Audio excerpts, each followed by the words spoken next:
We are going to begin with breaking news. A New York cop moments ago appearing before a judge. Baimanagi's Anwang, accused of working for the Chinese government. Federal prosecutors say the Long Island resident passed on information about potential threats to the Chinese government, as well as details about the Tibetan community here in the U.S. Long Island reporter Kristen Thorne live in the Nassau County village of Williston Park. Kristen? Sandra and Bill, this is where Baimanagi Anwang lives. I spoke with his mother-in-law, and she called him a very nice guy. According to federal prosecutors, they say that Anwang's father and brother still live in China and are associated with the People's Liberation Army there. He is now being charged with an illegal agent of a foreign power.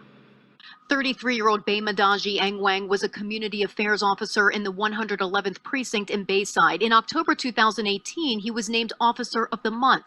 According to federal prosecutors, Anwang, since at least 2014, worked at the direction of Chinese government officials to report on the activities of ethnic Tibetans in New York and to further the goals of China in the United States. Prosecutors say on numerous occasions, Anwang, a native Tibetan, visited the Chinese consulate on 12th Avenue.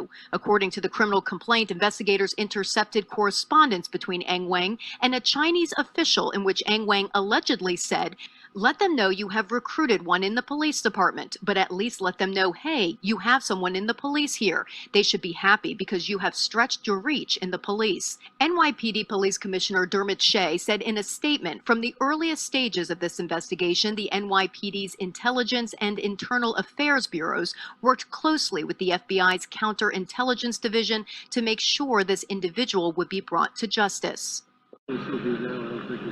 Prosecutors said Anwang told Chinese officials the reason he wanted to be promoted in the NYPD was so that he could assist China.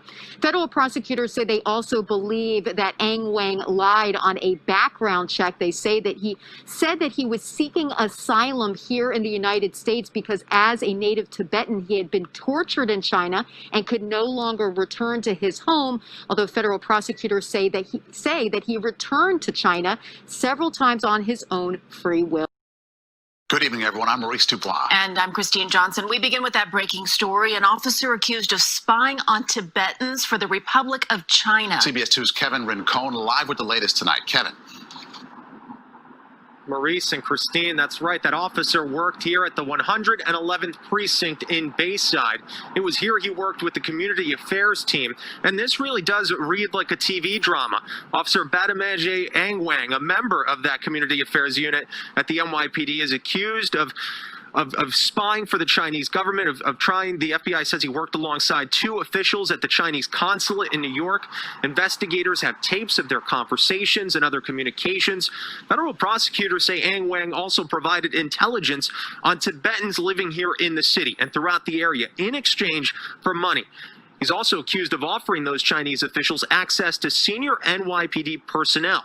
Members of the Tibetan community I spoke with here in Queens say they're not surprised.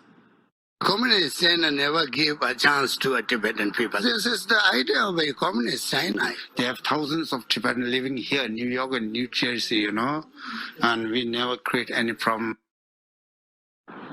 Police Commissioner Dermot Shea says Anwang violated every oath he took in this country, his oath to the U.S., to the police, his oath to the military. He served both in the Marines and most recently as a reservist, as a staff sergeant at Fort Dix, which is important because he held the secret level security clearance, and he is considered a flight risk because he does have family back in the Republic of China.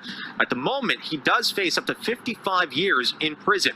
Reporting live in Bayside, Queens, Kevin Rincon, CBS 2 News. Okay, Kevin, thank you.